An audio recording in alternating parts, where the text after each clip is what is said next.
Hello and welcome to UAT Time within the United Countries special by First Ukraine. You can find us on the frequencies available on our website firstua.com. I'm Sergei Velichansky. And I am Olivier Vedrin. UAT Time is dedicated to bring Ukraine and Europe closer to each other by introducing the real Ukraine to the rest of the world. As a tradition, we want to discuss the most recent events which took place in Ukraine or have to do with Ukraine.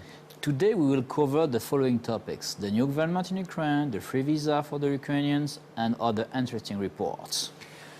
All right, let's start. Yep. One of the recent and one of the most important things that took place recently is the election of the new government in Ukraine. So the Washington Post had an article on that.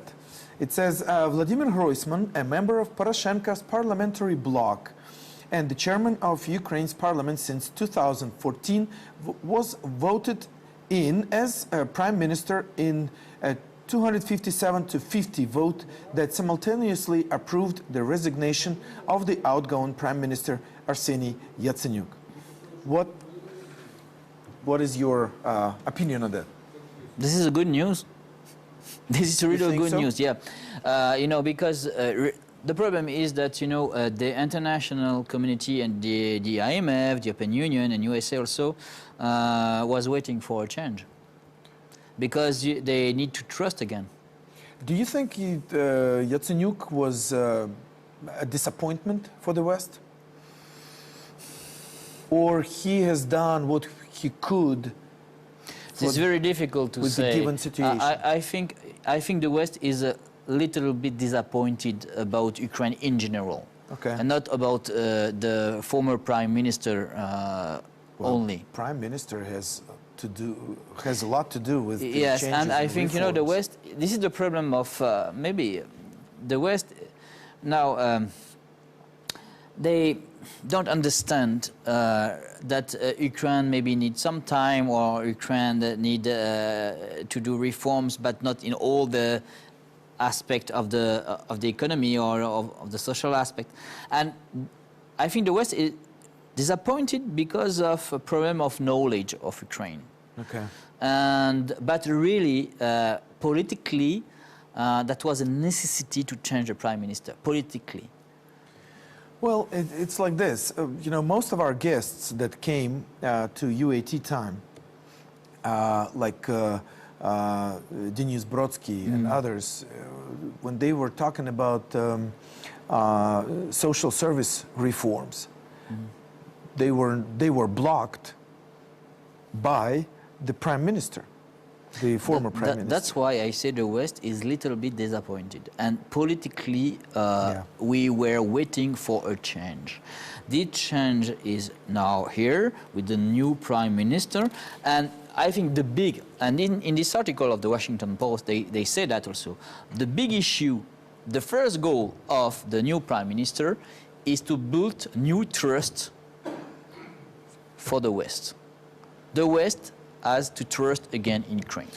Well, in remarks before Thursday's vote, Groysman attempted to bolster his credentials as a reformer and ally concerns from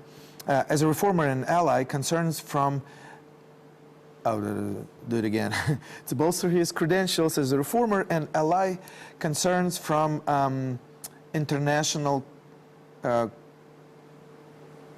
creditors. Creditors, yes. Yes. In particular, he targeted his criticisms that Ukrainian politicians had allowed the crisis in East Ukraine to overshadow the need for political reform in Kiev. I understand the threats facing us, Groysman told lawmakers. In particular, I would like to highlight three threats: corruption, ineffective governance, and populism, which do not pose less of a threat than the enemy in eastern Ukraine. This is typically a very good political message for the West. All right. You were talking about that he made some strong statements. Yeah. Do you want to... For me, this problem of... for me, the key point of this article and of the declaration of the new prime minister is, please, this is not because we are we are in war in the East, that we cannot do the reforms. Look at, for example, Israel. We always took this example of Israel. Israel is in war from the beginning, and this is a very well-developed country. But here's the thing. The previous government that had so much hopes in the hearts of people, because there were several people from the business, not politicians, right? Very effective businessmen were in the government, but overall the opinion is that they didn't do anything, or they did not succeed in anything. Okay, that's the overall understanding. Partially, I believe it's just because they were so busy doing things, and they didn't care, didn't pay attention to communication, to communicate their successes to the audience, to the people. That's right. You know why that's right? And we will talk about that in next topic. Okay. About the visa. Why now we will have free visa regime? Because Ukraine did some reforms. We'll come back to that. But before going there, unfortunately, the election of the new government has already had its first scandal. Kyiv Post, our partner, had an article about the new finance minister fails to declare links to offshore firms. I mean, and here's the thing. Finance Minister Alexander Daniluk on April 21st admitted that he had failed to include his links to offshore companies in his property declaration, saying he had made a mistake. Natalie Sidletska, a Ukrainian journalist with Radio Free Europe, Radio Liberty, discovered that Daniluk was still a director of two Cypriot companies. Now, at first, he even denied that he had any companies like this. And then now he admits that he had made a mistake. Well, Daniluk, a co-founder of the Kacha Ben Dukidze Free Market Center think tank, has advocated reforms aimed at introducing free markets, stabilizing the financial system, and carrying out transparent privatization of state-owned enterprises. How a person like this could have forgotten to declare the offshore companies? You know that in the West, a person like that in the West has to resign right away. Resign. You know, he just loses his credibility. Now, for the West, this person will not be credible. Well, for the people as well. Though, unfortunately, politicians in Ukraine, they're very accustomed to the idea that people will buy it anyway. They will still. Yes, but now the people is changing in Ukraine. The people now will not buy everything. Okay. Definitely true. And that's the first point, because of Maidan and the revolution of dignity. And second point, this government is really the last chance for Ukraine to show to the West and to the European Union that really they want to do the reforms and they want to go seriously to the European Union family. And this is the government of the last chance for me. Yeah. And if they will not have a good result, we can maybe have new election very quickly. And to be fair to the finance minister, I need to say, quote him, he said he would correct his declaration and wanted to apologize to society, saying that he should have correctly declared this information. Well, let's hope he did this mistake, and let's pretend that we still trust him. Yes, but you know, when you are intelligent and you are an expert, you know where is your money. Yeah. This is a comedy. Well, it's like this. This is a typical Ukrainian political scene. He says he apologizes and continues to fulfill his keep his position, whereas in the West, as you said, he would have probably already resigned. Yeah. And he will go to the court. Because nobody believes that it was just a mistake. How come? It's impossible. When you are in this top level. Well, it's like this. If you're a professional, you know where your money is. Yes. But if you say you forgot it, Well, maybe you're not a professional in the first Then place. Then why can you be Minister of Finances of Ukraine? Well, we'll keep an eye on that. So let's move to another subject, which pretty much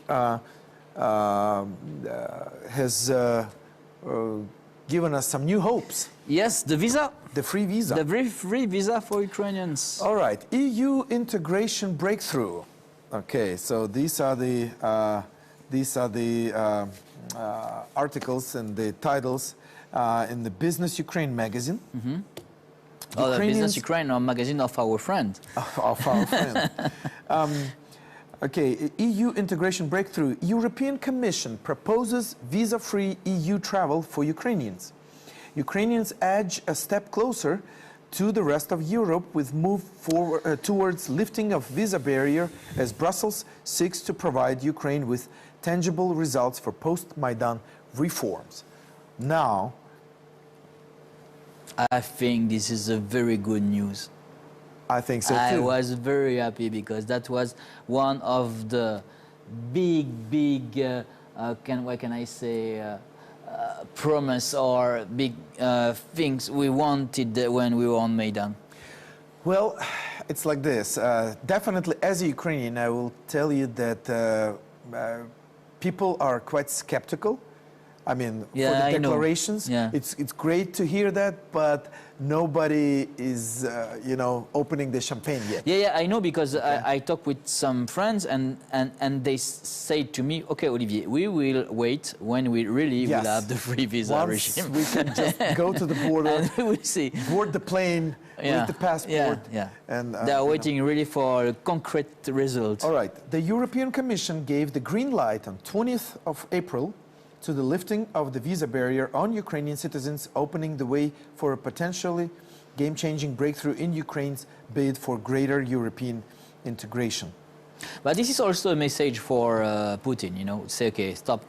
Well, actually, the Netherlands referendum, the government of Netherlands still adopted the association. Yeah. So that was another we talked about that before. Fail of Putin. Yes, that really. Now, I think this, the visa policy and this declaration for free visa regime for the Ukrainian this summer is really for Ukraine at first, but also to say to Putin, we don't care about you. We will do what we want. And so to make the final statement on the free visa news, this article really states that it is a reward for Ukrainian reforms. So obviously, those people in the European government and all the departments, they know what they're talking about. And basically, Dimitris Avramopoulos, the European Commissioner for Migration, Home Affairs and Citizenship, stated that today we follow up on our commitment to propose short-stay visa-free travel to the EU for Ukrainian citizens with biometric passports. So, anyway. That's good news for the Ukrainian. Now, the Ukrainian are skeptical, I know that, because they are waiting for concrete things, and they are right to wait for concrete things. And let's hope they will happen soon. Well, this month, in April 2016, we have a big anniversary, and I want to show you here Kyiv Post Chernobyl frozen in 1986. I don't think there is anybody in the world that doesn't know what this is, and unfortunately, we still don't know all the facts about this tragedy that took place. I never went to Chernobyl. You No, I never went to Chernobyl, but I was here 30 years ago in Kyiv. I was in the 8th grade, and in that system back then in the Soviet Union, we had 8th grade final exams and 10th grade final exams. So because of that, the kids from the 8th and 10th grades were kept back in Kyiv, whereas all the other kids were taken away from Kyiv to other parts of Ukraine for the security reasons. and we were left back in town Whoa. because of the exams. It's like, couldn't you have performed the exams elsewhere? Well, and another thing, we did not know anything. We were told to keep our windows closed, okay, wash the dust, we were told not to play outside during the day. But still, May 1st, we did have a big demonstration, big parade, as usually in the Soviet Union. May 1st is a big labor celebration of all the people that work and all that. So people were still outside downtown Kiev celebrating with the children, and so we were not told exactly what happened. No information. We were not even told about the explosion.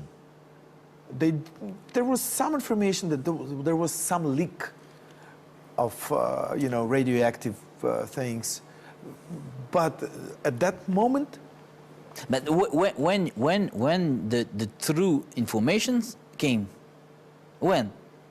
Only now I'm reading about. Okay, here's the thing. What I'm reading right now, 30 years later. To prevent further contamination from the 200 tons of uranium estimated to remain in the destroyed reactor core, 40 nations are helping Ukraine to build a massive containment structure over the ruined reactor. The steel structure, 110 meters high and weighing 25,000 tons, cost $2.4 billion to construct. Once in place in 2017, it will last at least 100 years. Only now will, maybe for 10 years, the last 10 years, more and more pictures and real facts and testimonies and, eyewitness testimonies came to the surface about the reality that really took place. But first 15, 20 years, nothing much was, was released. Definitely, first 10 years, definitely nothing was really released. But little by little, with the independency, more and more information was released, of course. And when you see the picture of the explosion, I mean, it is a massive explosion. But really, I understand that you say that during those times, the people still live in Kiev. During the Chernobyl disaster. Well, that's incredible, for how us. can you announce a capital as a place of disaster? Though Chernobyl is about 100 yes, but kilometers. They say to you, close the windows, don't go yeah, outside. there were some instructions. They washed the But no the explanation. streets. Huh? No explanation. No, of course not. And they did the parade of and they did the parade, yes. Oh my God. Over 63,000 square miles of land have been affected by the Chernobyl disaster. Much land should no longer be used for agriculture. However, 4 or 5 million children and adults are still living on contaminated land, growing food on contaminated land, and as a consequence, the food they are eating is also contaminated. Rural areas have been severely devastated. So that's some of these facts. And so 30 years, this year we and what is amazing, commemorate 30 years. You have some tourism now in Chernobyl area, some tourism, some tourists. I like to see what's happening here. Yeah. Really, I never wonder. Yeah. Really. Well, let's go back. Let's go to the next subject because we've got several the minutes next left. subject is the creation in Russia of a national guard. That's the BBC News. the 6th of April, the Russian President Vladimir Putin has announced the creation of a new national guard, which is said will fight terrorism and organized crime. That's not a joke. This is reality. Why now? Because now we will have the election in September, and Putin is a little bit afraid about what will happen. And well, we remember in 2000, when was it? 11. During the election, they had a lot of protests, and a lot of people were thrown to jail for the protests. Yeah, a lot of, and they are really afraid about that. As they said, Alexander Goltz said Russian authorities were concerned by color revolutions. Yes. In neighboring countries such as Ukraine and Georgia. This is like a process of paranoia. And this National Guard, they received all the power to kill the people, to go in some private property. Into the private properties, and yes. They cannot be guilty. That's amazing. And you are doing a national guard against terrorism and against organized crime, and we can see, and that's analyzed by the BBC, that this national guard will be around 400,000 people. 400,000 people, yes. And they have tanks, heavy artillery, and attack helicopters. Can you imagine against the people? Yes, yes. That will be bloody, really. So we're talking about that, and Peskov, the spokesman for Putin, says that it has nothing to do with the upcoming elections. Definitely not. Definitely not. Mr. Peskov said he could not explain the timing but denied it had anything to do with upcoming elections. Can you imagine? Do you know another fact? That starting today, for the next 5 days, they have announced an emergency state in Russia. For 5 days? Yes, all over. They are training for the emergency state. Right now, supposedly they say because of 28 fires in Siberia. Mm-hmm. Okay, but if you put those two together, if you do such national rehearsals of the emergency state, doesn't look good. We have some process in Russia. First, the big propaganda, nationalist propaganda. Putin is preparing his country for a war. I don't know against whom, but he's preparing his country for a war. Secondly, this national guard, because he's afraid, and we know about the next election. And now you say about this emergency state. For me, this is really, really a big and bad news. Okay. Voilà. Well, it's like this. We've got 1 minute left. So. Oh my God. If we analyze April, so what do we have? We have some progress. Mm-hmm. Our northern brothers were expecting chaos. Mm-hmm. Everything is controllable. Yep. We still have the government. Yep. We still have the progress that EU has noticed the reforms, yep. which is good. So we are waiting for the free visa, and but the bad news is this process of preparing war in Russia. That doesn't look good. Yeah. So that doesn't. And look the good. National Guard is in this process. And unfortunately, we still have shellings in the east of Ukraine. Yeah. And still have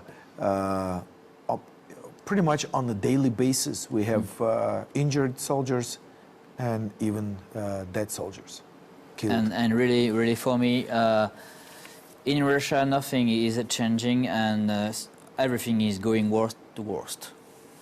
Well, let's hope that Ukraine will, get up from its crisis status into a Let's hope, but prosperity. I trust in the Ukrainian people. They will never give up. Okay. All right. So stay with us because we will continue providing you with the latest information. And we will do like that some press reviews. All right. Let's keep doing that. It was United Country UAT time by First Ukraine. Olivier Druin and Sergei Vilchansky were working for you in the studio. Stay with us and we will show to you the real Ukraine. Thank you for being with us. Have a good day and see you soon.